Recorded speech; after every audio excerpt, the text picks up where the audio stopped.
Welcome on in, everybody. I am your host, Sadie420, and this is your off-season recap of Season 1. The Coastal Carolina Chanticleers finished 12-2 and lost in the Scooters Coffee Frisco Bowl to the North Texas Mean Green 28-21. The Texas A&M Aggies beat the UCF Golden Knights 38-14 in the national championship, and here are the stats of the year. Vasco, 15 touchdowns, 6 interceptions, 2,580 yards, 71% completion. Washington, your Heisman winner, 2,195 yards, 33 touchdowns, 1 fumble. Not much else behind him. Over on the receiving side, Barong, your tight end of the year, 1,322, 12 touchdowns. Again, not much. Fletcher led the team in tackles. He had 7 for a tackle for a loss. We'll see who leads it on that one here in a second. That would be Whitson, Bruce, then Brown. Sacks was Whitson, Anukuru, Bruce, and Ryan. Interceptions, Mick Boom, your cornerback of the year. Jenkins, Bruce, and Gideon with 5-4-3.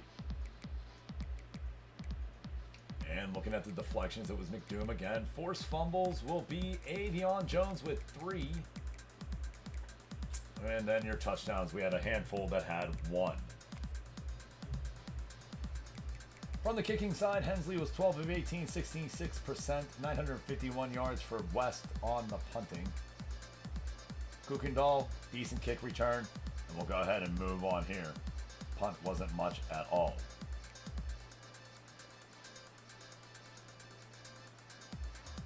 Now we're looking at who was going to leave. Vasco, we were able to convince him. Coleman, a freshman who only had 17 receptions, about 180 yards and 1 touchdown, did not want to stay. Balthazar, we were able to convince him. And same goes for Bolden and Johnson, who had very high-end, high persuasion chances. It was good to see to bring Vasco back because we did need our quarterback back if we ever had to have success next year. National Signing Day is where we're at right now, and we did quite a bit here.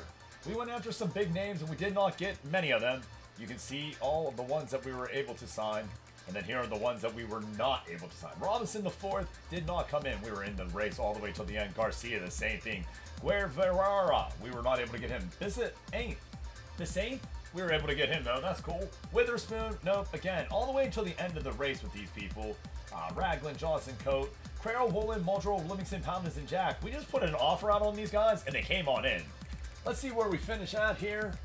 I remember we scrolled all the way down. It should have been like 71 is where we finished as the best. That's right, 71th in the nation. We're not the worst, we're not the best, we're somewhere in the middle. Next up was the training results of the offseason as we are moving through pretty quickly. McDoom is our highest rated player at 91, and we'll go down position by position. Vasco, your best quarterback at 84. Barber, Garfield, Sailor. Washington, the best running back, the junior, 83. Simpkins and Kuykendall are going to split duty there, but I do think Simpkin, if he can hold on to the ball, he'll be number 2. Balthazar got moved from running back to fullback. We made a whole little class there. Tucker, Williams, Graves, just to get some receivers there. Barong up to an 82. 3 more tight ends behind him for next year. Left tackle, Bentley up to 76. Left guard, Del Grande is an 83. Gorham Welch up to an 86. Rushing a 78. Now Richardson's right behind him at a 77. But Hanson, the sophomore, at 78. And Corey, the second, at 73.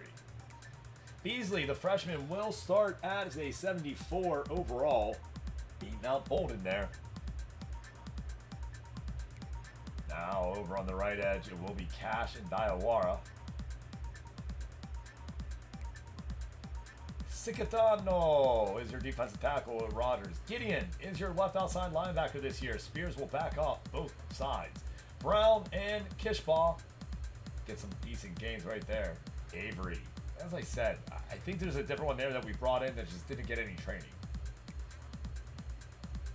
McDoom, 91, and then a whole bunch of 70s there underneath him. Over as your safeties, you had Rudd Johnson come in as a 79, and he is definitely our starter right there. And then an 81 in Pinnicky. Dre, baby. Dre all day. Kicker Hensley, no gain on him, and no gain from either of the kickers. Now, we set up our recruiting board, and we're going through the custom schedule here. And after we finished 12-2, a lot of teams came and calling saying they wanted to play us. South Carolina wanted us to come to William & Price, and we went ahead to Columbia and did just that.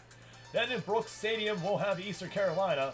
Charlotte will go off to Jerry Richardson, and I believe that's Charlotte. Yeah. And then we'll have Wake Forest, which is another North Carolina team.